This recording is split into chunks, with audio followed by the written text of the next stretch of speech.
Good morning, everybody. We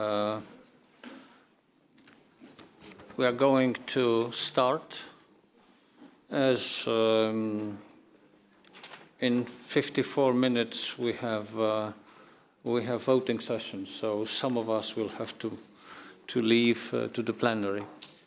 First, let me introduce myself. I'm Marek Belka. I'm Vice President of the S&D Group, MEP from Poland.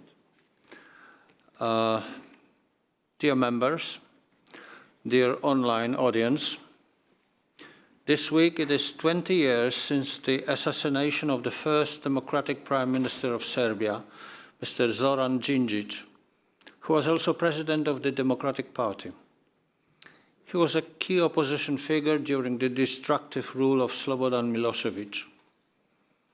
The news of his assassination shocked Serbia, the wider region, and the whole of Europe.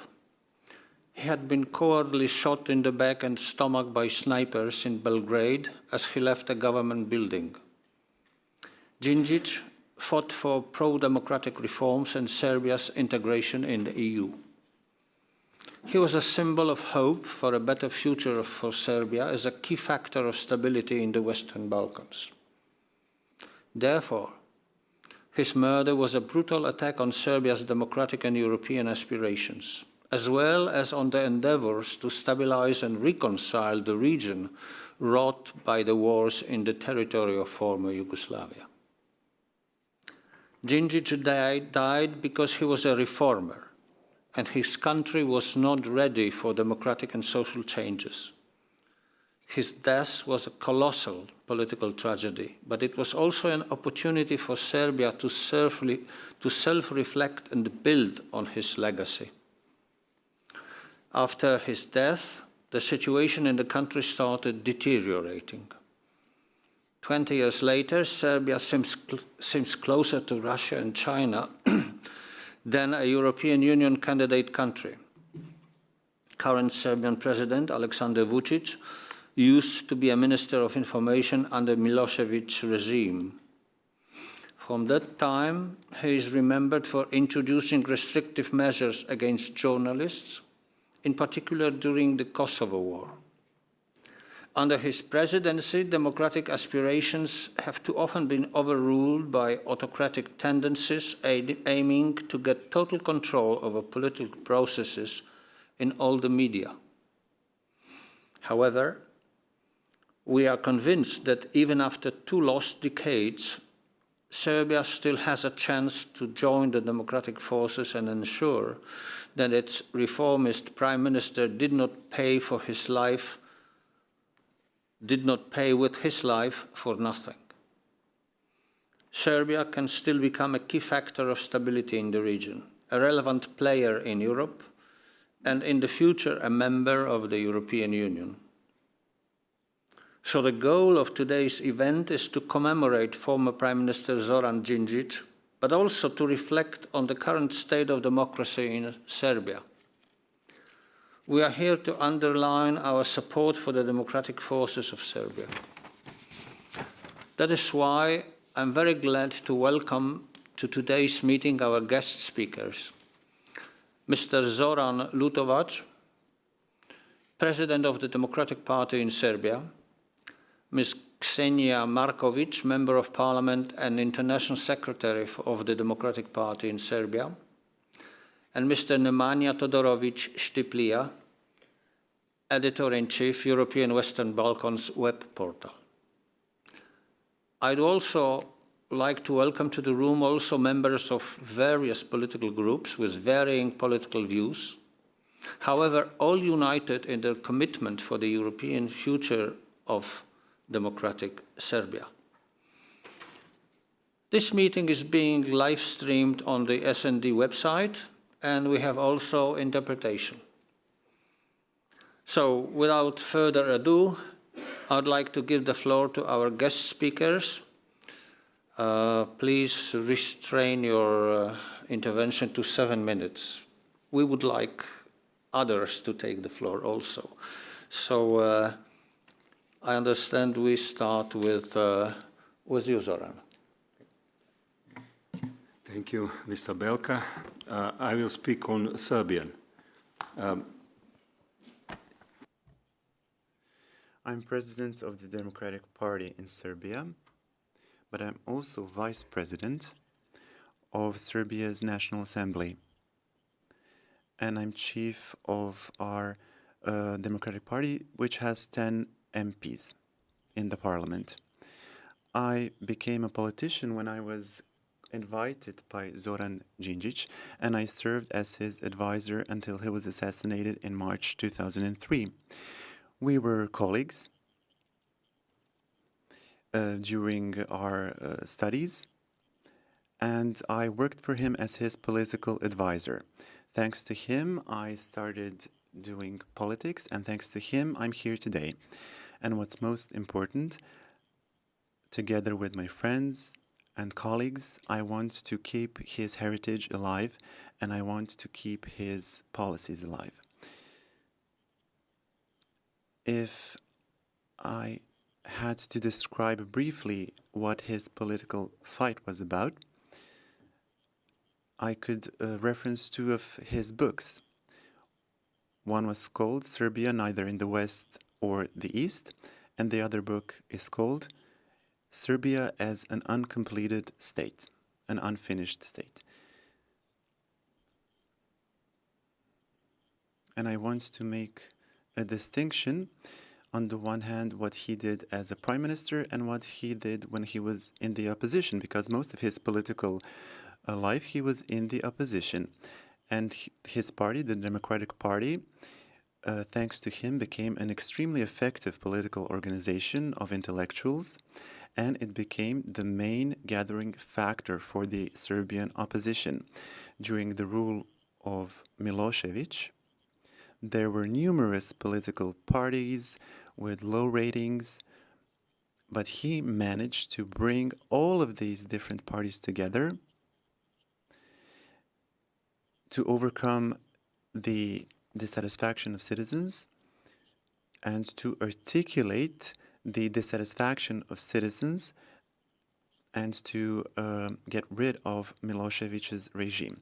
As prime minister, he did not lead the strongest party, because the Democratic Party cannot be the strongest party for one simple reason, because it's avant-garde, it wants reforms, and such parties can lead under certain conditions, but can never be as popular and as strong as some other parties, namely those who are populist and who only pay lip service to citizens instead of doing what's right for the country and for the citizens themselves. When it comes to foreign politics, Đinđić had no doubt that Serbia's place was in the West, but as a partner, not as a second-class country in the European Union. Today, his political heritage is something that many are trying to take over. And those who were extremely critical of him when he was alive, for example, the current president of Serbia, Aleksandar Vučić, who spoke extremely badly of him, he was extremely critical of Đinđić when he was alive. Today, he likes to compare himself to Zoran Đinđić. But what Zoran Đinđić did is something that Vučić only talks about, and what he does is something completely different. So when Đinđić was alive, he was criticized by both the left and the right. Some were not satisfied why he was working so slowly, why he was so slow. Others criticized him because they thought that he insisted too much that Serbia should join the European Union. He was just trying to find the best speed, the optimal speed for moving forward. He didn't want to move forward too quickly, but he also tried not to move too slowly, because he knew that Serbia had to deal with some problems quickly. He started a lot of things, and he was a good student. From a good student, you always expect a lot. You have high expectations. This is why he was under a lot of pressure. From one hand, there were our partners from the European Union, and on the inside, citizens expected more than maybe was what was doable.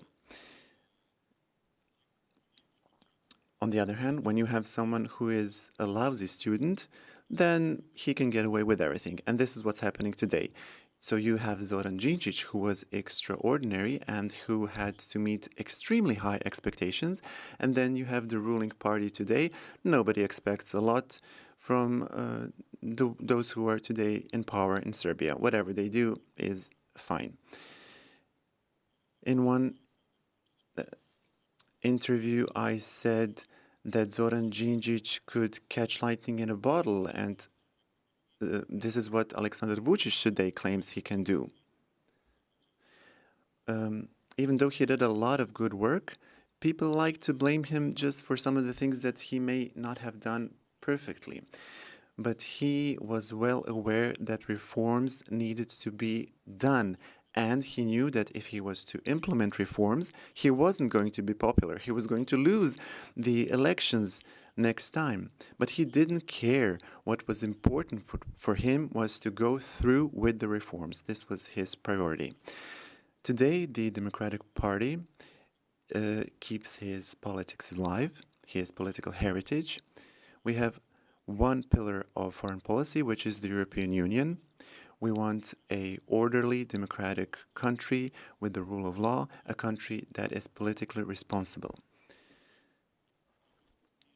When we talk about the European Union, our politics we have two declarations.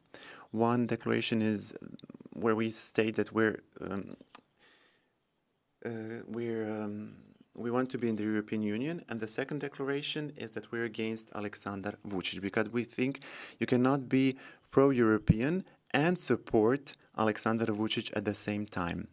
And so we represent strong opposition to Vučić, and we represent a strong pro-European party. So not to take too much of your time, what we propose may seem like a utopia, but we want Serbia to get the chance to become a member of the European Union even before it meets certain criteria. You may say that there are rules that need to be followed, that we have to fulfill some criteria, and that's true. But Romania became a member without fulfilling all of the criteria, and once it was a member, then it caught up with the criteria, and it became the fastest growing economy in the EU.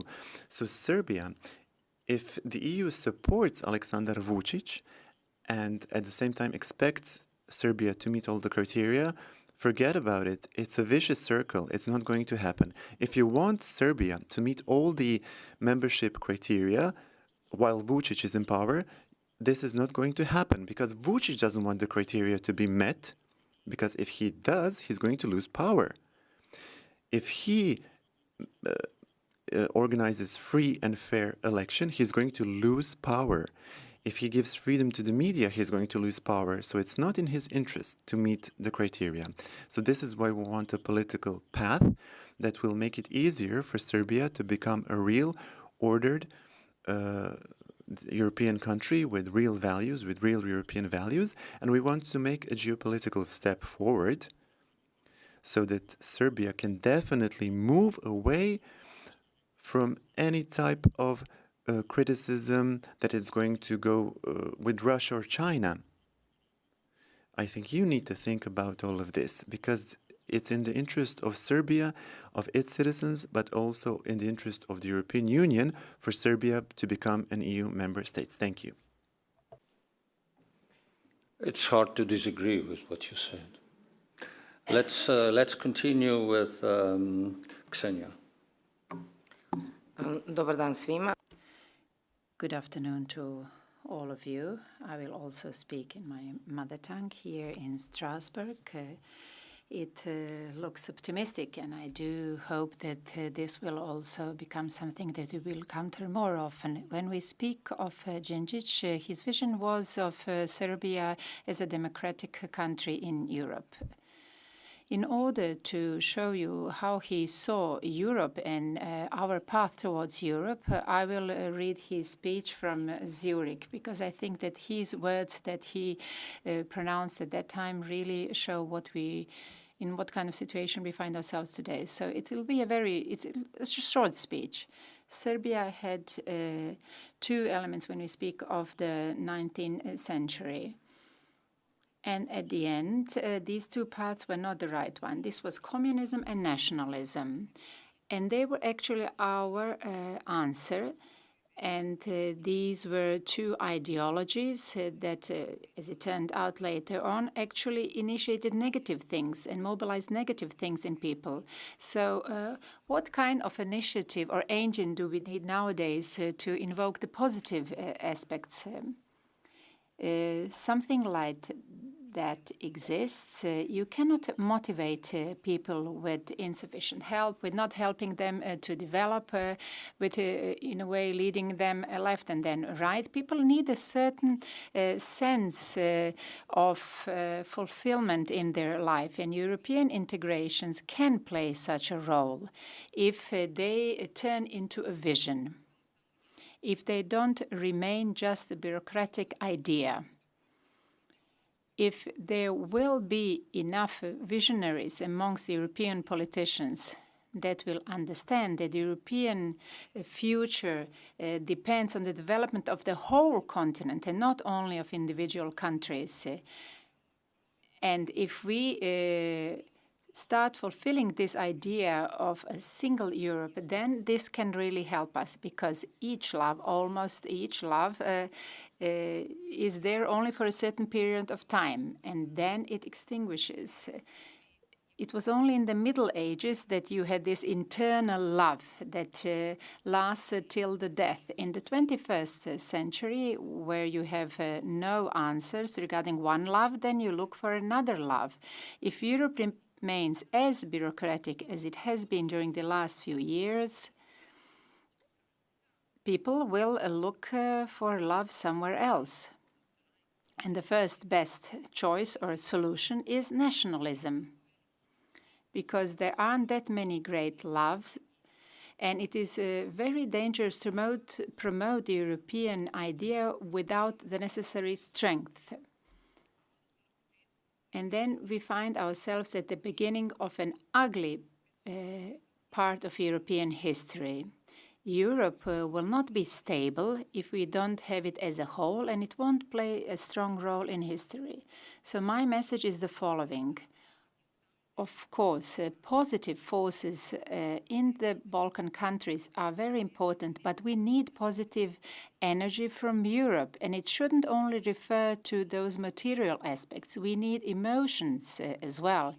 Maybe because I don't live in Europe, I don't see it in the right way, but my feeling is that the idea of Europe is getting more and more narrow, something bureaucratic and something narrow.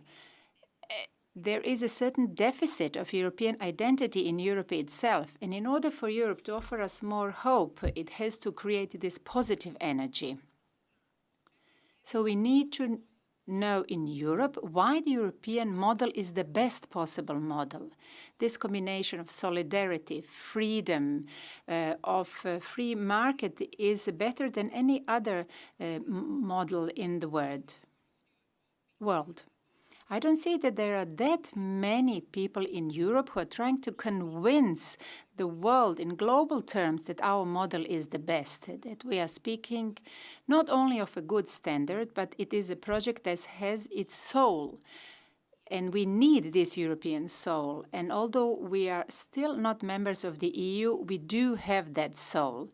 He said that in 2002 in Zurich, and this was devoted to Winston Churchill. And he read, or he used to read a lot about him and invoke his thoughts and ideas. So he was very much under the influence of different philosophers, if we speak of German philosophers, most of all, Hegel, later on Habermas. Zoran Đinđić was very much aware of all the challenges that Serbia was facing, but he was also aware of all the challenges that Europe was facing. He was very realistic. Some call him pragmatic, but I would just say that he was brave enough to make certain decisions. And he was leading Serbia towards Europe, and our Democratic Party will not give up on that, at least until my generation is there. I was 17 when he was assassinated. I am 37 now, and members of my generation are boys and girls who became members of the Democratic Party because we were inspired by his vision.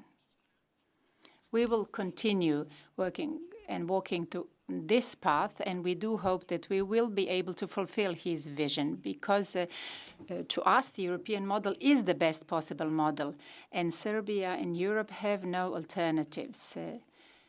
So this is why we need to offer our strength to all the European forces, because through that Europe is defending itself and defending this unique and single aspect of Europe that was so important to Zoran Đinđić.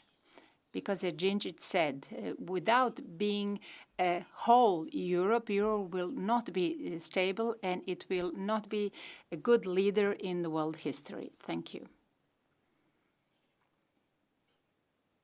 Floor goes to Nemanja Todorovic.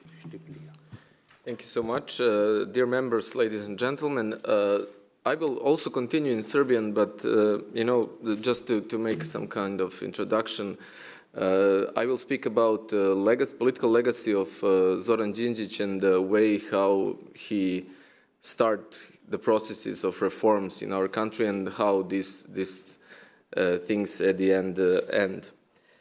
So I will continue in Serbian. Na prvom mestu Zoran Đinđić will go down in history as a strong opposition leader. As a personality, he was in charge of the protests in '96 and '97 after the rigged local elections, and as opposition leader during the elections in 2000 when Slobodan Milošević's regime was when he was dethroned. So after 50 years of a party-led system, the country steered away from democracy. There was war, nationalism. Yugoslavia broke up. Thousands of lives were lost during the wars in former Yugoslavia. Finally, the 5th of October came when Slobodan Milošević was removed from power. It was one of the most chaotic days, but one of the biggest days in Serbia's history. That day, Serbs did not think that Milošević, that his regime fell down. They simply believed it was time for democracy to become alive. Today, what Đinđić did, all the success he achieved, is today becoming a relative. The 5th of October is not as relevant anymore. The media mentions other events that happened that day. But what took place on the 5th of October represents Đinđić's enormous democratic potential, which is being disregarded today. The chaos that ensued on the 5th of October, well, Đinđić found a way to consolidate all the political scene, all the parties, and he formed a stable government just a couple of months afterwards. He also became Prime Minister of Serbia.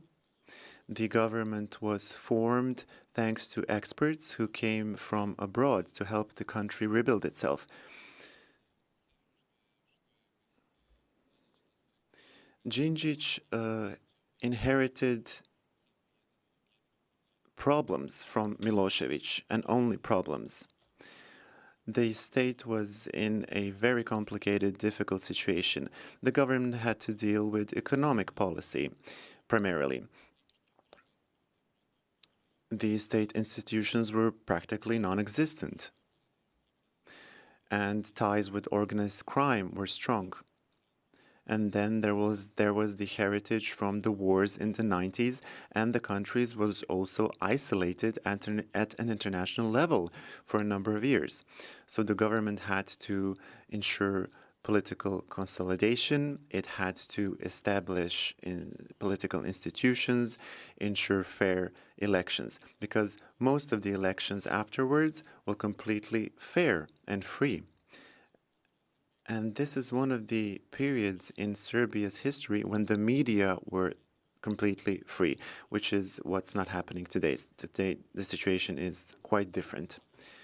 When it comes to economic reforms during Zoran's mandate, deep and widespread reforms were conducted in order to stabilize the economy. The market was stabilized. There was privatization of state-owned companies. The public debt was stabilized. Our currency, dinar, was stabilized. We had a banking reform, and we invested a lot of foreign investment. So we brought back Serbia, we brought back its image internationally, but also among our citizens.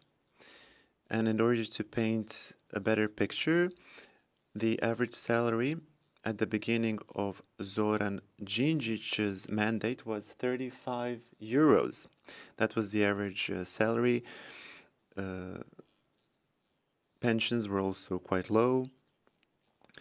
Milosevic's government took the citizens' savings from their bank accounts in order to finance their own goals. So these are all the problems that Zoran Đinđić's government had to tackle and deal with. The government also began combating organized crime and corruption, and this is maybe the most important thing that Zoran Đinđić did, if you ask the citizens, because this is the time when independent institutions were set up in order to combat corruption. We had a special prosecutory body, we had a special police force in order to combat organized crime and corruption. In 2003, Zoran Đinđić talked to the public and said that that was going to be the year when they were going to annihilate organized crime.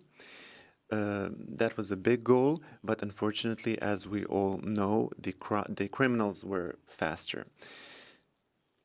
Serbia and Montenegro were one state at that time, so they returned to the international scene. They returned to the United Nations, to the Council of Europe,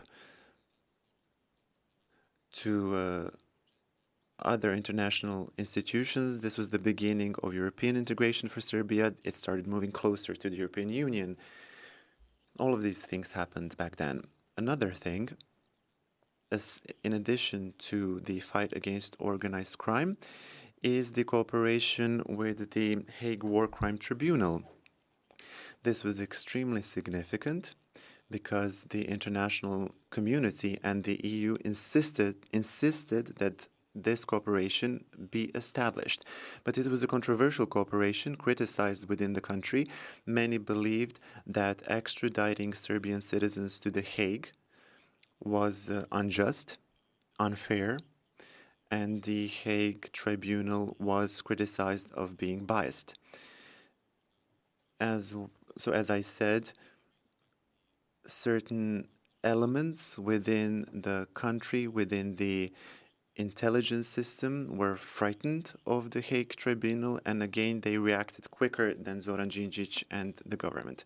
As for regional cooperation, this is also a very interesting thing because Đinđić's government was focused on establishing good relationships primarily with Croatia and Bosnia and Herzegovina. the relationship between Serbia and Montenegro were bettered thanks to the EU, and together with Javier Solana, the two PMs signed the relevant agreement that improved the relations between Serbia and Montenegro. When it comes to the relations with Croatia, they're quite good. Unfortunately, the Prime Minister at the time, Ivica Račan, and Zoran Đinđić never met, but the funeral of Zoran Đinđić, which actually took place 20 years ago today, it was attended by Croatia's Prime Minister and by Croatia's Foreign Minister. And what I wanted to say is that Zoran Đinđić managed to bring together people from all over the region, and even after his life, he left a strong heritage, which also improves the relations between the countries in the region. This is what I wanted to say. And finally, I would just like to comment on one more thing. I want to invite all of you, members of the European Parliament, to maybe find a way to keep Zoran Đinđić's heritage alive. I have a proposal. Maybe one of the rooms in the European Parliament, either in Strasbourg or in Brussels, could bear the name of Zoran Đinđić.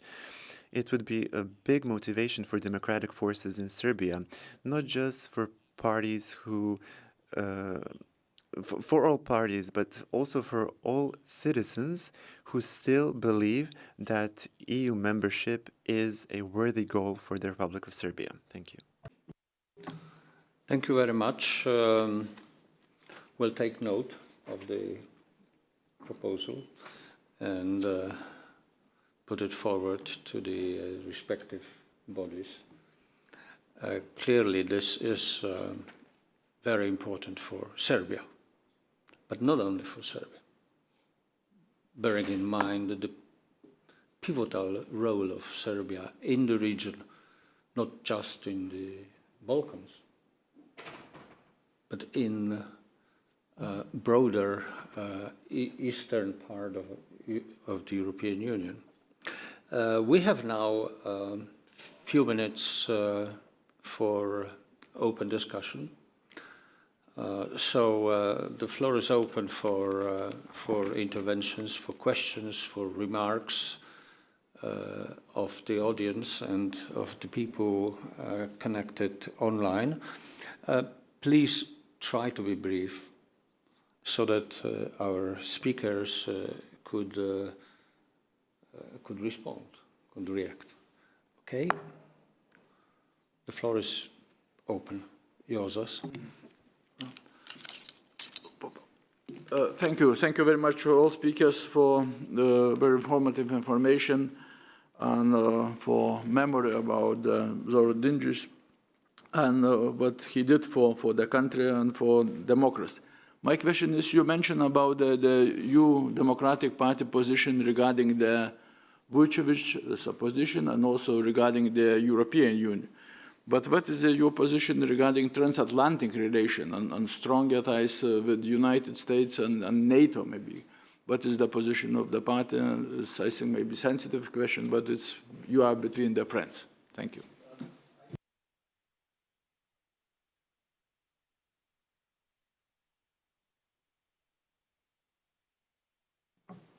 Thank you.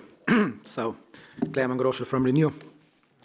I would just like to stress that we should emphasize the importance of this 12th of March 2003, because this is one of the historic days when the course and the destiny of the country has changed. You know, there are few of these kind of historic events we have witnessed in European history, and the past 20 years which we witnessed in Serbia did prove us how important this event was and how tragic was this death of Zoran Đinđić, not only for him as a person, but also for Serbia as a state. And I think that this initiative should be taken about naming a special place here in the European Parliament, and I think that this is a good idea, and I can assure you that you have the Renew support in this, and we should try to do this before the end of this term, because in the next term it is a question who will be still here. But I think this is a very good, important message to Europe and also to the Serbia. So full support from my side, and I hope also from my political party. Thank you. Thank you very much. More questions? Well, as we have promised ourselves not to be overly diplomatic and try to use this forum to ask questions to the point, let me do it. What would Zoran Đinđić's position be now vis-à-vis Kosovo and the current tension, well, current everlasting tension between Serbia and Kosovo? And to make the answer a little bit easier, what would be his position vis-à-vis the Srpska Republika in Bosnia and Herzegovina? Okay, the next... Maybe just one addition, because we are right now seeing progress in the process of normalization between Serbia and Kosovo, which I always ask myself how much is like something on the superficial level, or is it really honest what is happening there? And this is a little bit what I'm asking myself. But one thing that Đinđić would have had to consider in his vision is that now the normalization of the process to Kosovo is kind of precondition of a membership of the European Union. So I just wanted maybe if you reflect on also what Marek was asking, maybe add the question of how democratic progressive forces in Serbia are now looking at the normalization process, and how you think how the civil society in Serbia is perceiving it as a pathway to Europe, because I could imagine that there is a lot of tension around this topic, and also a lack of acceptance that the destiny of Serbia and Kosovo are kind of connected when it's about the future in Europe. Let me put it that way. Any more? No. Well, as you see, when we talk Serbia and Serbia's European future, normally, and it was the experience of countries like Lithuania or my country, Poland, we were worried about the magnitude of social and economic change that we had to digest, so to say. Well, and now we see some hiccups. But in the case of Serbia, it's the international dimension that counts equally. So let me now give the opportunity to the speakers to react. So, well, maybe we start in the different order. We start with Nemanja. So I will not speak about Zoran Đinđić and what will he do now in the case of Kosovo. So I will leave that to the party to explain. About European future of Serbia and the way how I spoke last week in European Parliament also about that. You know, like the last country to enter European Union was Croatia, and maybe you don't recall, but what happened to Croatia in last months before the membership? So the prime minister who was one of the most successful prime minister in Croatia, which do all the reforms about anti-corruption and organized crime, was at the end arrested for the corruption.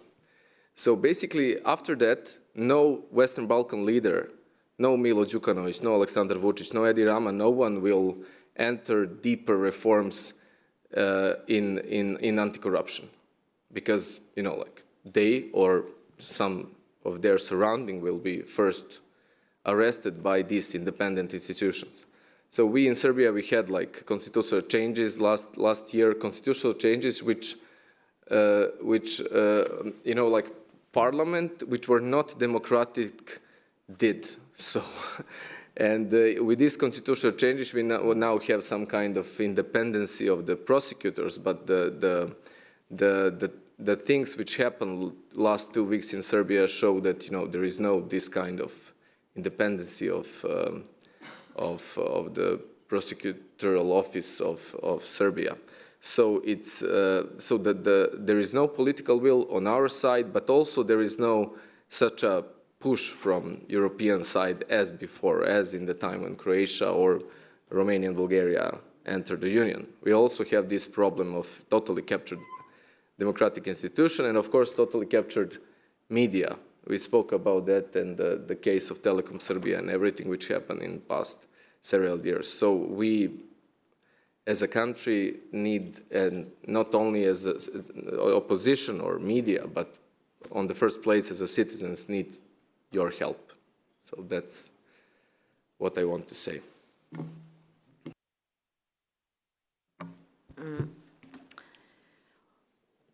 Evo, ja ću se kratko samo osvrnuti.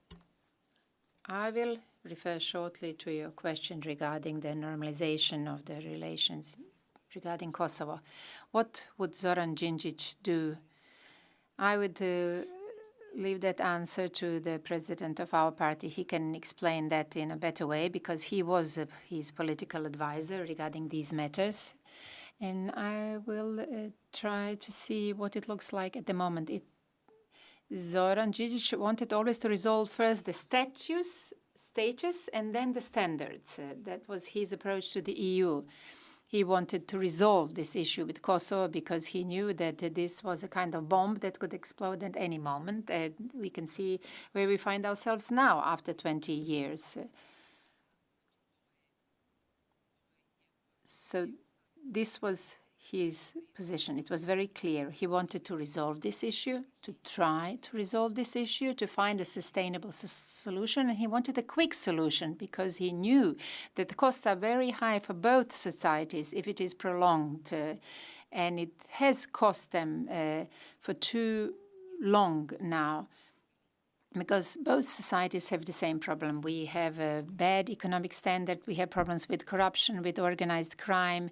People are leaving the country. They're trying to find their luck somewhere else. So when I look at it now, his position to resolve the issue of status first and then to discuss all the necessary standards, democratic standards, etc., was something that would follow. Regarding the normalization of our relations with Kosovo and these negotiations, whether these are honest negotiations, I do not know. I don't think so. I'm afraid that we are not on the path of finding a sustainable solution. If you have an authoritarian regime, that should be a kind of guarantee for an agreement that should last for the next 20, 100 years. What will happen if we have some new generations there who will try to revise all of this because they think that this won't be legitimate? And this might happen. It wouldn't be the first time in the history of some Balkan states, most of all. So I would like to find a sustainable solution. And Zoran Đinđić shows you how important it would have been if we would have found a solution for that 20 years ago. Da krenemo redom, znači što se tiče... Let's go from the beginning. When it comes to North Atlantic integration, we have to take into account the mood, the attitude of the country's citizens, because first you have to have majority support, which is not the case in Serbia today.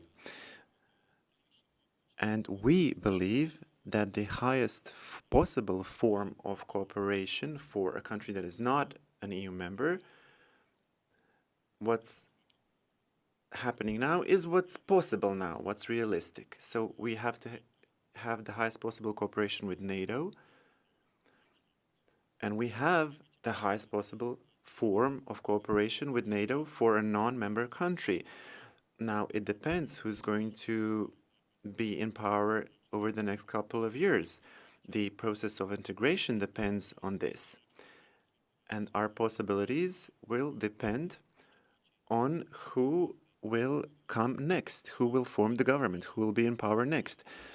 Currently, when it comes to the support for these membership in these institutions, it's somewhere between 8 and 9% among our citizens. Why is this the case? It's due to our internal politics, because we have someone in power who comes to Brussels, Washington, and Strasbourg, pays lip service, and then goes back to Serbia and completely changes their rhetoric. So when they're talking to you, they're pro-European. When they get back home, they lead a completely different media campaign. They want to move away from the EU, away from NATO. This is what we're facing today in Serbia, and this is why there's no support among the citizens, or it's at really low level. When it comes to Kosovo, I was Đinđić's advisor from 1996. I dealt with Kosovo a lot of the time. I authored 12 proposals as regards Kosovo while it was part of Serbia before any conflict erupted. I proposed different models of integration. We tried to find a way for a peaceful coexistence. We tried to integrate everyone. This fell through, it was unsuccessful. Things changed over time. When Đinđić was alive, when he was in power, we wanted to resolve the issue. And Brussels told us, first deal with the standards, then deal with the status. First become a democratic country, and then deal with the status of Kosovo. Which is the most bizarre thing, because in Serbia there were people who supported this, those who were on the right and who were not pro-European. When Zoran Đinđić was assassinated, the formula changed. Instead of the formula, first the standards and then the status, we implemented a different formula. First deal with the status and then later set up a democratic country and deal with the standards. So autocrats were left to deal with the problem. People who don't ask anyone of their opinion when they want to do something. With the current agreement, there's a serious problem. Nobody besides Aleksandar Vučić in Serbia knows what's happening. Aleksandar Vučić doesn't tell you what's happening. We find out what's happening when we talk to our friends in Europe. So for the agreement to bear fruit, to provide stability, long-term stability, it first needs to be embraced by the citizens. But it seems that nobody in Brussels is interested in this, and Vučić also doesn't care. But you won't be able to get a stable solution. You're just going to get a solution that lasts as long as Vučić is in power. So if in the past 10 years Vučić talked about this in parliament, if he worked on having societal dialogue, if he told things as they were, no, he completely went the other way. He talked about, we're never going to acknowledge Kosovo. We're never going to do this, we're never going to do that. Now, all of a sudden, he is accepting an agreement that nobody in Serbia expected, and nobody is willing to expect the agreement. So, on the one hand, nobody is questioning what's happening in Kosovo. Nobody's denying the facts, not even the extreme right. But on the other hand, you have a de jure condition which is completely different, which is why we have negotiations. Because if you only had to take into account the facts, you wouldn't have any negotiations. You would have the facts. But the jure condition is different. So this space between de facto and de jure is the space where negotiations are being led. So this is the space between two Helsinki principles. There's one principle of self-determination and the other right to territorial integrity. This is what we're talking about. I think it's wrong to negotiate only with one individual who does what he wants to do and doesn't care what citizens in Serbia think. So in the end, you're going to end up with an agreement that nobody in Serbia is going to embrace or accept. So in order for the agreement to be accepted, you have to ask the citizens. The citizens need to become involved. And also, when it comes to the content, you have to do something about this. Serbs in Kosovo, if you want an agreement, you have to make the agreement acceptable for them. You have to make it possible for them to decide on the questions that are relevant for them as Serbs in Kosovo. They have to have a say in the decision.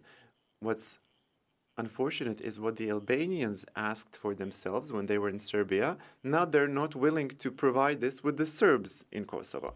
This is another layer, another problem that's making things even more complicated and is making the agreement even more difficult to reach. I won't take up too much of your time. I hope I explained some things. So basically, you cannot only negotiate with Aleksandar Vučić on the agreement. You have to take into account the citizens of Serbia. And the agreement has to be acceptable for Serbs in Kosovo and for the Albanians.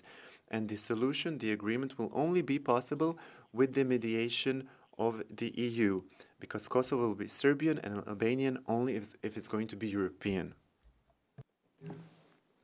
Thank you very much. Well, certainly you have shed a lot of additional light on the issue, and we understand it a little better. I think that we should now turn to the portrait. Portrait of Zoran Đinđić.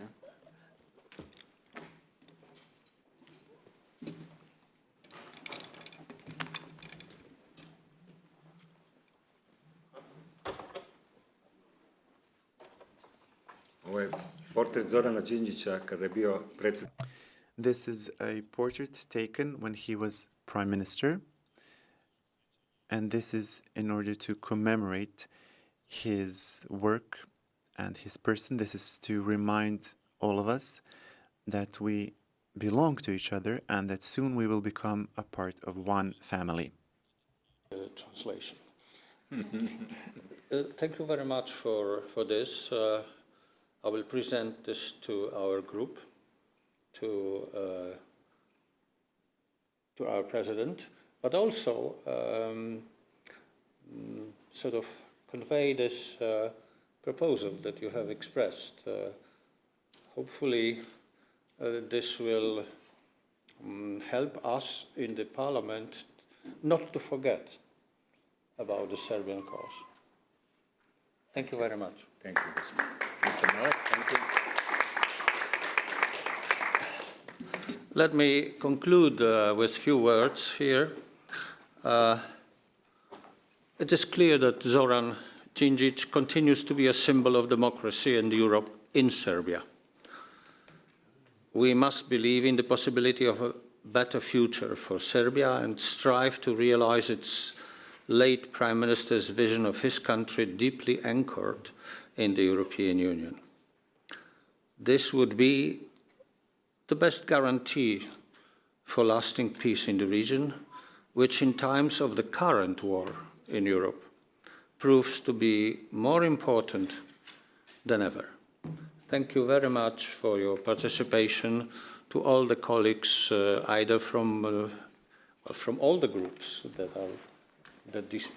that chose to participate in this meeting. Thank you very much. Thank you, Mr. Belka. Okay. Okay. And the portrait should be also Yes. present.